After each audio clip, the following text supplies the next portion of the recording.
اور میں اس لیے یہ آپ کے لیے کہہ رہا ہوں کیونکہ اب جس طرف آپ جا رہے ہیں میں آخر میں ادھر آؤں گا کہ اگر ہم بحیثیت قوم، میں اپنی ساری قوم کو، پارٹی کو نہیں کہہ رہا، قوم کو کہہ رہا ہوں کہ اگر آج ہم نہیں جاگیں گے اور ہم جد و جہد نہیں کریں گے، ہم سب ذمہ دار ہوں گے جس طرف اب ہم جس رخ پہ نکل چکی ہے۔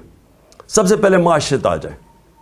دیکھیں معیشت جو ہے نا، اس کے اوپر بھی ایک بڑا ضروری ہے، میں جو شروع میں بات کی کہ ادھر بھی انصاف چاہیے ہوتا ہے، رول آف لا چاہیے ہوتا ہے، سرٹنٹی چاہیے ہوتی ہے لوگوں کو۔ یہ جب تک مجھے یہ اعتماد نہیں ہوگا کہ آج جو میں یہ فیکٹری بنا رہا ہوں، میں دکان بنا رہا ہوں، میں پیسے لگا رہا ہوں، اپنی محنت کے سرمایہ کاری کر رہا ہوں، جب تک مجھے یہ نہیں پتہ چلے گا کہ یہ آگے بھی یہی سسٹم رہے گا، جب تک مجھے یہ اعتماد نہیں ہوگا کہ یہ قانون نہیں ایک دم بدل جائے گا، یہ اب سسٹم چلے گا، تب تک میں پیسے نہیں لگاؤں گا۔ بلکہ وہ یہ چھوڑیں کہ میں ملک میں نہیں لگاؤں گا، باہر سے بھی نہ کوئی پیسے لے کے آئے گا ملک کے اندر سرمایہ کاری کرنے کے لیے، اور اندر سے بھی آپ کے ہمارے جو سرمایہ کار ہے وہ کسی اور ملک میں جا کے پیسے لگائیں گے۔ آپ دبئی میں جا کے کبھی پوچھیں، پاکستانی بزنس مین وہاں کتنے کارخانے بھی چلا رہے ہیں، بزنس بھی چلا رہے ہیں، ان سے پوچھے تو صحیح کہ جب آپ کا ملک ہے، آپ نے پاکستان میں کیوں نہیں پیسہ انویسٹ کیا؟ آپ کیوں دبئی میں جا کے پیسہ لگا رہے ہیں؟ اور ملیشیا میں بھی یہی ہے۔ تو وہ سب سے پہلی بات کہیں گے کہ یہاں ہمیں اعتماد ہے ان کے قانون کے اوپر، ہمیں یہاں رول آف لا نظر آتا ہے، اس لیے ہمیں اعتماد ہے کہ جو ہماری انویسٹمنٹ ہے، جو سرمایہ کاری ہے، ان کا قانون اس کی حفاظت کرے گا، اس لیے لوگ انویسٹ کرتے ہیں۔ اور ہماری جو سب سے بڑی طاقت ہے اوورسیز پاکستانی، جن 1 کروڑ اوورسیز پاکستانی ہے، 10 ملین اوورسیز پاکستانی ہیں۔ آپ یہ سمجھ جائیں کہ اگر ان میں سے، میں پھر سے ایک فگر دیتا ہوں، 20 لاکھ بھی 15 سے 20 لاکھ پاکستان میں سرمایہ کاری کرنی شروع کر دیں تو ہمیں کوئی کسی کے سامنے ہاتھ پھیلانے کی ضرورت نہیں پڑے گی۔ لیکن وہ کیوں نہیں آتے یہاں؟ کیونکہ ان کو اعتماد ہی نہیں ہمارے انصاف کے نظام میں۔ بلکہ جو آئے تھے ہمارے دور میں، جو آئے تھے، وہ سوچ رہے ہیں ملک چھوڑ کے جانے کا۔ اور وہ کیوں میں صرف 3-4 موٹی، زیادہ میں نے اور چیزوں پہ بات کرنی ہے، تو میں صرف آپ کو معیشت کے اوپر صرف فگرز دے دوں۔ جس دن ووٹ آف نو کانفیڈنس ہمارے خلاف سازش کے تحت کیا گیا تو ڈالر پاکستان میں 178 روپے کا تھا۔ 178 روپے کا ڈالر تھا جب vote of no confidence assembly میں دائر کیا گیا۔ آج ابھی 9 مہینے ہوئے ہیں، آج پاکستان کے اندر ڈالر 100 روپیہ مہنگا ہو چکا ہے۔ صرف اب 1 ہفتے کے اندر 50 روپیہ ڈالر مہنگا ہوا ہے۔ ہمارے 3 سال 8 مہینے کے اندر 55 روپیہ ڈالر مہنگا ہوا۔ یہاں صرف 1 ہفتے کے اندر 50 روپے ڈالر مہنگا ہوا ہے۔ میں کیوں ڈالر کا آپ کو بتا رہا ہوں کہ اس کے بہت بڑے اب آگے جا کے اس کے اثرات پڑنے لگے ہیں عام لوگوں کے اوپر۔ آپ جو سن رہے ہیں، آپ سب کے اوپر اب اس کے اثرات آنے لگے ہیں کہ یہ آ چکے ہیں، مہنگائی آ چکی ہے۔ ابھی بھی جو مہنگائی ہے 50 سال میں پاکستان کی تاریخ میں سب سے زیادہ مہنگائی ہے۔ اس وقت جو عام انسان چیزیں خریدتا ہے، سب سے جو بنیادی چیز ہے وہ آٹا ہے، وہ 60 روپے کلو سے پہنچ گیا ہے 150 روپے پہ۔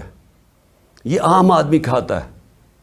اس کے علاوہ گھی کدھر سے کدھر گیا ہے، اور جو لوگ بجلی استعمال کرتے ہیں، گیس کرتے ہیں، یہ سب مہنگی ہوئی اور مزید اور مہنگی ہونے جا رہی ہیں۔ جیسے جیسے روپیہ گرے گا، جو چیز ہم باہر سے خریدتے ہیں، جس میں جدھر بھی امپورٹ شامل ہے، وہ سب مہنگی ہوتی جا رہی ہیں اور ہوں گی آگے جا کے۔ تو اس کے ابھی پورے اثرات آئے نہیں ہیں، آنے والے ہیں۔ تو یہ کیسے کون سی قیامت آئی تھی کہ پاکستان کے اندر اس طرح کی معیشت ڈوبنے کے اوپر کھڑی ہے؟ کیا ہوا ہے؟ تیل کا ہی کہتے ہیں نا اصل تو اثر. ہم تیل امپورٹ کرتے ہیں, تیل جب مہنگا ہوتا ہے, بجلی مہنگی, اس کا سارا اثر پڑ جاتا ہے ٹرانسپورٹ پہ, ہر چیز پہ, اور جب وہ ہر انسان کو افیکٹ کرتی ہے. تو تیل پھر سے میں بتا دوں کہ ہمارے دور میں $110 سے $115 بیرل پہ گیا تھا. آج پہلے کوئی $75 پہ چلا گیا تھا, نیچے گر کے اب کوئی $85 کے اوپر تیل ہے بیرل. تو کس وجہ سے یہ ایک دم یہ جو طوفان آ گیا مہنگائی کا, اور ہر چیز مہنگی اور روپے پہ پریشر. آج پاکستان کے ریزروز ادھر پہنچ گئے ہیں جدھر ہم نے جب ایٹمی دھماکہ کیا تھا تو اس سے بھی نیچے پہنچ گئے ہیں. تو جو ریزروز, اگر آپ اس کا مطلب یہ کہ جب آپ کے ریزروز گرتے ہیں تو روپے پہ پریشر پڑ رہا ہے, اور جب ریزروز گرتے ہیں اس سے بھی خوفناک چیز جو ہم سب کو, ہم سارے پاکستانیوں کو تشویش ہوگی سن کے کہ ہماری سیکیورٹی پہ اس کا ایفیکٹ جاتا ہے. ہندوستان کے ریزروز کچھ پتہ نہیں $550 ارب ہیں, $550 ارب ہیں, ہمارے $3 ارب سے بھی نیچے گر گئے ہیں. تو کہاں $550 ارب اور کہاں $3 سے نیچے گرنے کا.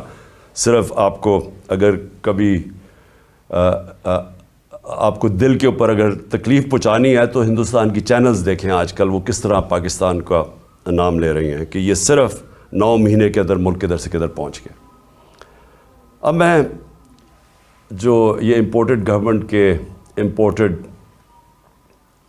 فائنانس منسٹر اسحاق ڈار, پہلے تو انہوں نے بڑی بڑکیں ماری کہ 200 سے میں نیچے ڈالر کروں گا. پھر IMF کو انہوں نے دھمکیاں دی, پھر موڈیز جو ریٹنگ ایجنسیز ہے اس کو دھمکیاں دی, اور آج اپنے گھٹنے ٹیک لیے ہیں اور آج کہہ رہے ہیں کہ جی کرتا تو سب کچھ اللہ ہے, اس کی مرضی کے بغیر تو کچھ نہیں ہوتا, لیکن اللہ نے بھی کوئی کنڈیشنز لگائی ہوئی ہیں کہ میں تب تمہاری مدد کرتا ہوں تب تم یہ چیزیں کرو. اور اس کے بعد خیرات کے اوپر آ گئے ہیں کہ خیراتی اداروں کو کہیں گے کہ وہ آ کے مدد کریں پاکستان کی. اس کا مطلب کوئی روڈ میپ, کوئی سلوشن نہیں ہے, کوئی آگے راستہ نہیں ہے, ان کو کوئی پتہ نہیں ہے کہ اب یہاں سے آگے جانا کیسے. اور میں آپ کو پیشن گوئی کرتا ہوں کہ یہ اور یہ جو امپورٹڈ سارے لوگ مسلط کیے گئے ہیں یہ بھاگنے کی بھی تیاری کر رہے ہوں گے. ان کا اسٹیٹ پاکستان میں نہیں ہے. اسحاق ڈار کے اور ان کے بچوں کی ذرا پراپرٹیز دیکھیں اور ان کے پیسے باہر کتنے پڑے ہیں. ان کا جو ماسٹر ہے نواز شریف, اس کی ذرا رہن سہن لنڈن میں دیکھیں کتنا ہے.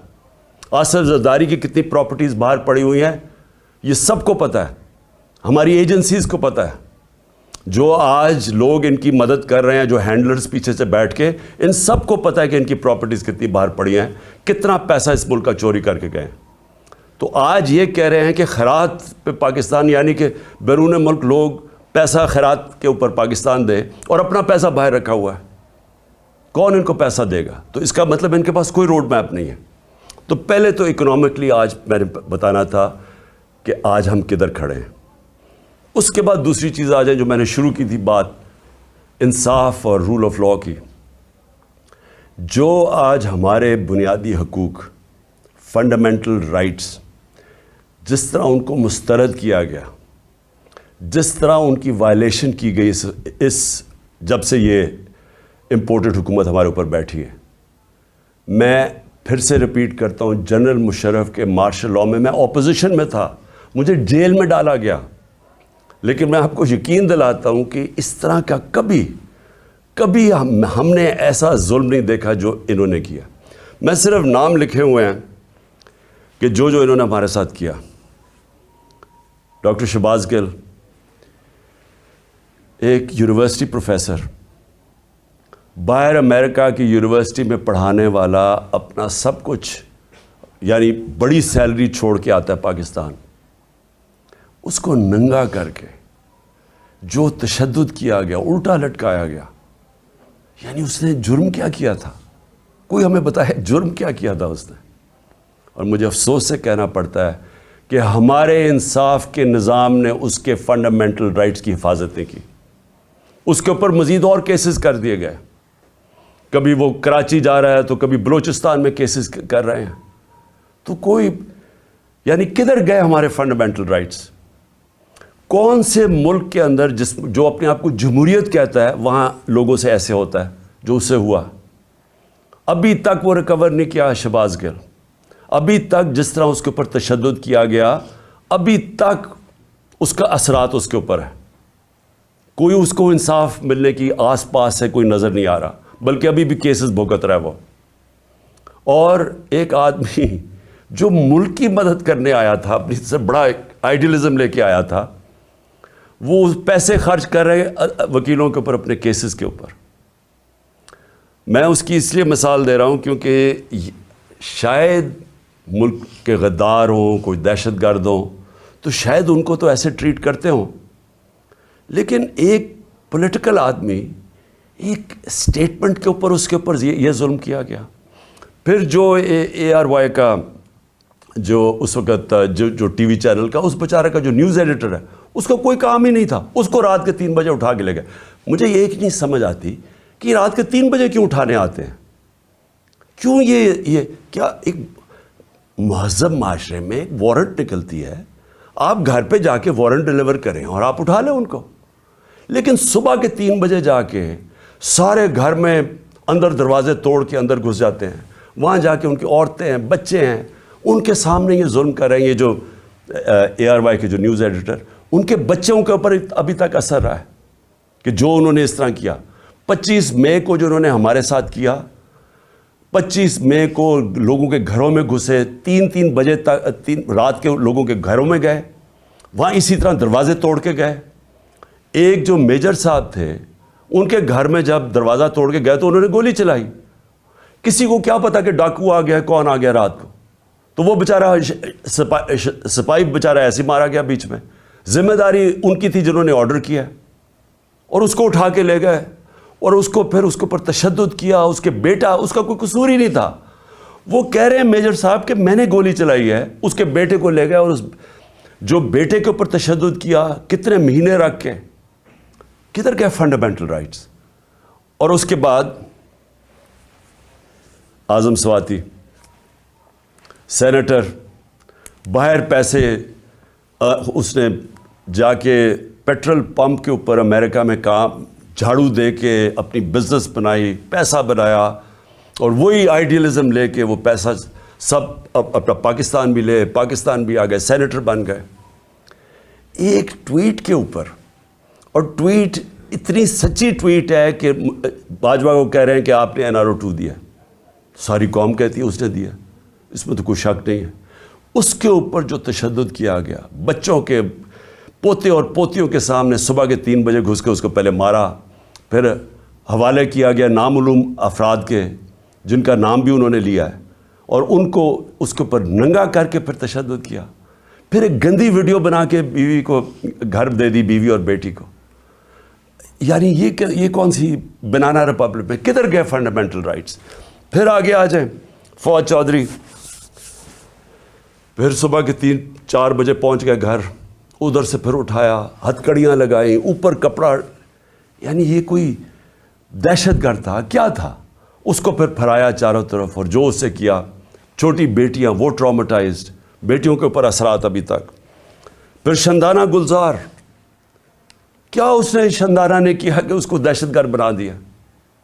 یہ جمہوریت ہے, آپ اگر کوئی بیان دیتا ہے اس کو مسترد کر دیں.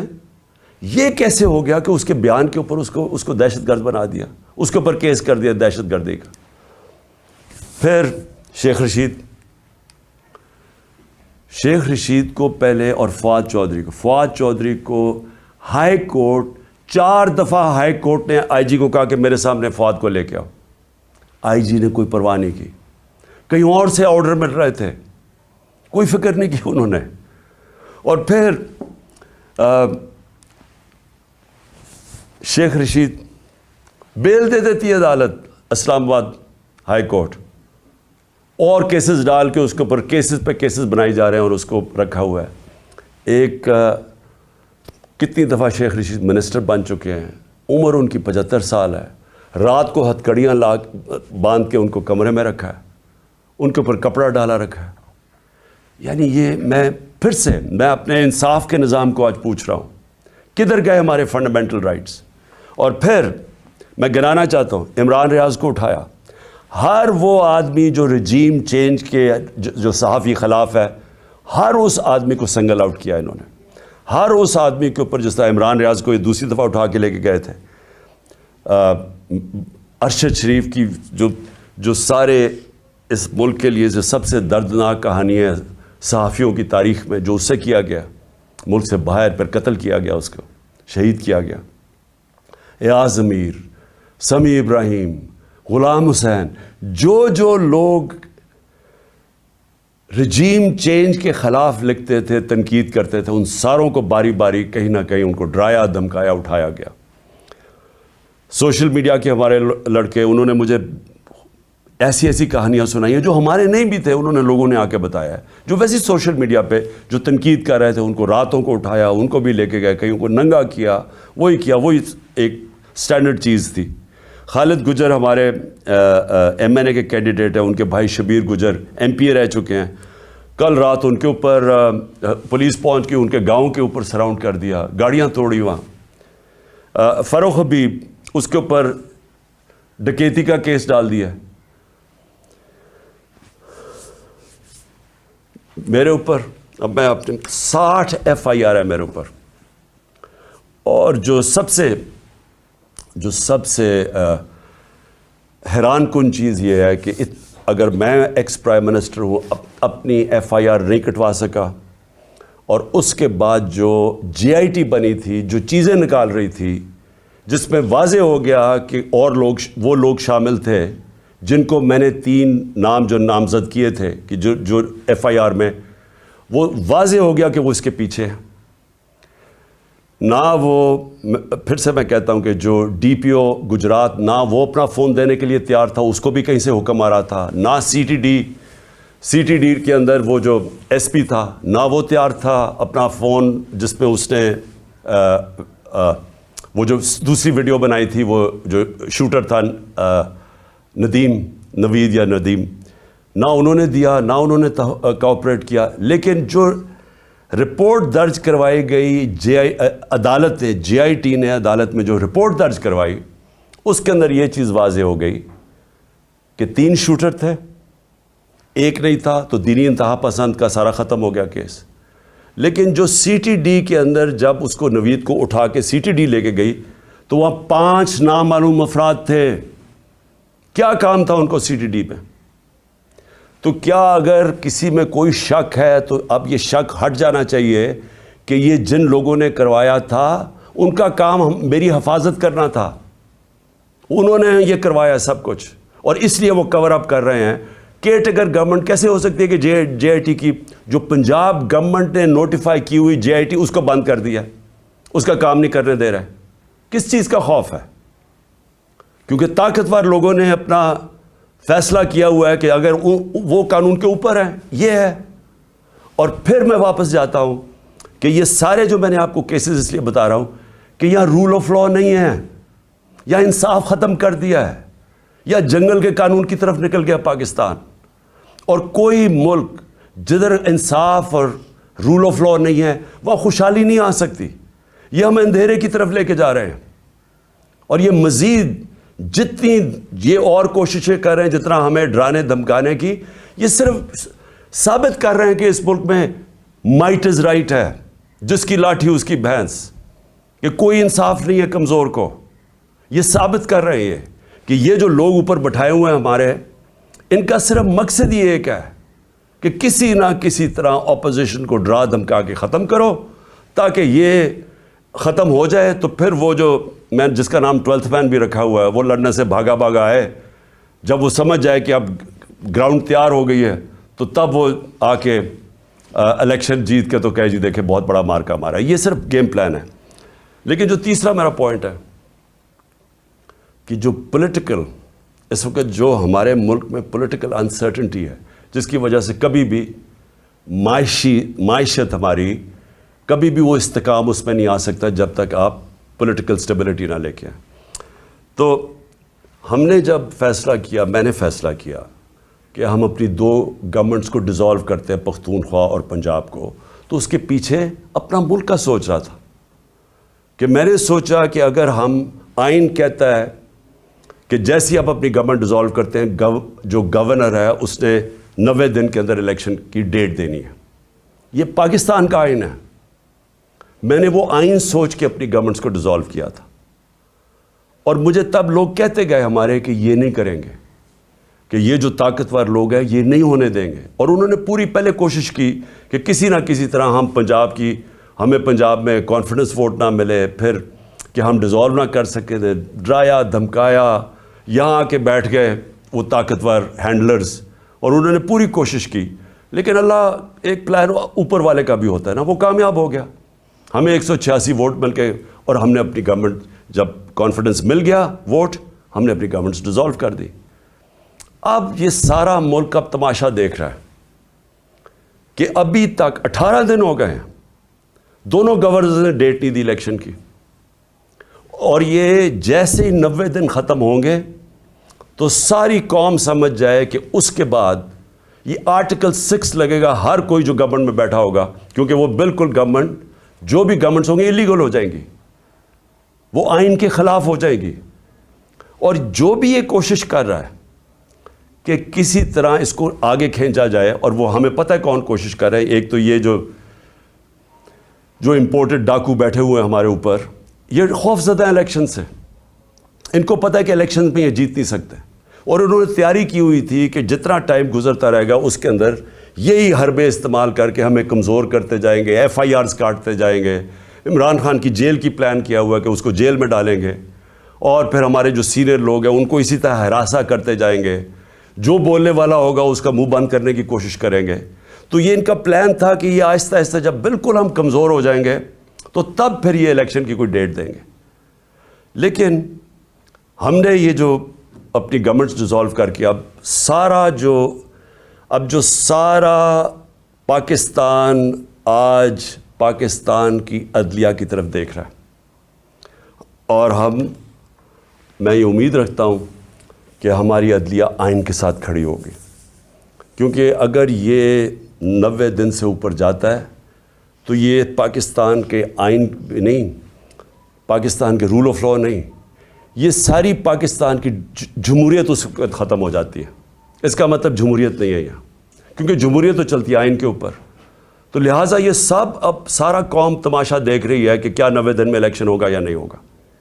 میں ابھی آپ کو کہہ رہا ہوں کہ یہ جو امپورٹڈ حکومت ہے یہ اتنی خوفزدہ الیکشن سے, کیونکہ انہوں نے پوری کوشش کی سب کو ملا کے, جو 16 جولائی کو الیکشن ہوئے تھے بائی الیکشنز پنجاب میں, اس کے باوجود ہار گئے.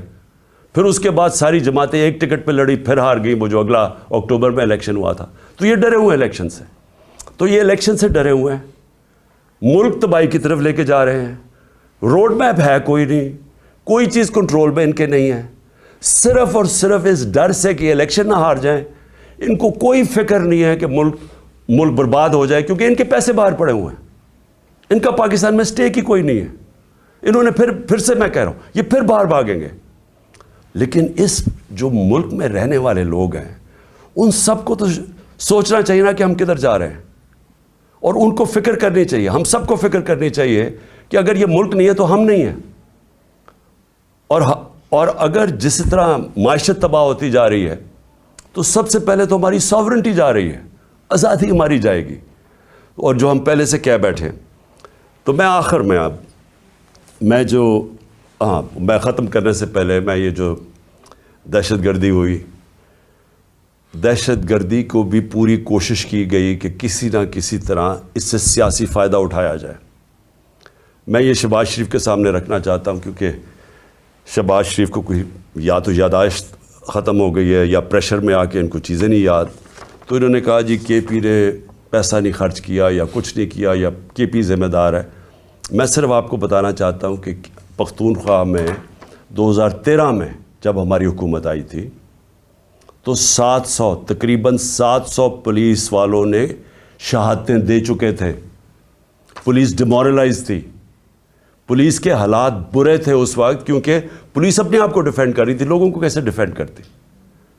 اور سب سے زیادہ جو قربانی دیں وہ پختونخوا اور اب جو قبائلی علاقہ اس کا حصہ بن گیا ہے, قبائلی علاقے کے لوگوں میں سب سے زیادہ قربانی, اور اس کے بعد پختونخوا کے لوگوں نے سب سے زیادہ وار آن ٹیرر میں قربانی دی تھی. اس لیے کل وہ اتنی تعداد میں نکلے ہیں امن مارچ میں, کیونکہ ان خوف ہے کہ پھر سے آپریشن شروع ہوا تو پھر جس وقت آپریشن ہوگا تو اس میں بے قصور شہری مارے جاتے ہیں جس طرح پہلے وہ مارے گئے تھے. تو اس لیے ان کو خوف آ رہا ہے کہ کسی طرح یہ امن ہو وہاں, یہ پھر سے آپریشنز نہ شروع ہو جائیں. لیکن جب شہباز شریف نے کہا نا کہ ہم نے کوئی توجہ نہیں دی, تو میں ذرا صرف آپ کو فگرز بتانا چاہتا ہوں. 9 سال, اور مجھے اس چیز کا فخر ہے کہ ہم جب 2013 کے پر آئے تو صرف آپ گراف دیکھ لیں دہشت گردی کا, اس سے پہلے دیکھ لیں اور اس کے بعد سارا دہشت گردی نیچے آئی, اور وہ نیچے آئی میں بتاؤں گا کیوں آئی. اور ہم جب فیڈرل گورنمنٹ میں تھے تو کیوں نہیں اس طرح کی دہشت گردی تھی تب. ہم ذمہ داری تب لیتے ہیں جب ہم گورنمنٹ میں بیٹھے ہوئے تھے. جب گورنمنٹ سے 9 مہینے نکل چکے ہیں, ذمہ داری آپ کی ہے, نااہلی آپ کی ہے. پختونخوا نے 9 سالوں میں 2013 کے بعد 600 ارب روپیہ خرچ کیا سیکیورٹی کے اوپر. اس سے پہلے ٹریننگ کا ایک پولیس کا سکول تھا, 4 سکول بنائے ہمارے ہوتے ہوئے, 4 نئے سکول بنائے گئے پولیس کے ہمارے دور میں 9 سالوں میں. اس سے سب سے امپورٹنٹ چیز کہ ایلیٹ ٹریننگ سکول بنایا نوشہرہ میں کہ ایلیٹ پولیس اس کی ٹریننگ کی جائے. اسپیشل کامبیٹ فورس بنائی گئی جس کا صرف مقصد تھا کہ دہشت گردی کے لیے ان کو ٹرین کیا جائے. اس کی وجہ سے دہشت گردی نیچے آئی. پھر شہباز شریف نے کوئی کہا کہ جی فورینزک ڈی این اے کی لیبارٹری نہیں بنی. 2017 میں خیبر میڈیکل کالج میں ڈی این اے کی لیبارٹری بنائی گئی. تو میں یہ جو جھوٹ بولے گئے وہ ختم کرنا چاہتا ہوں.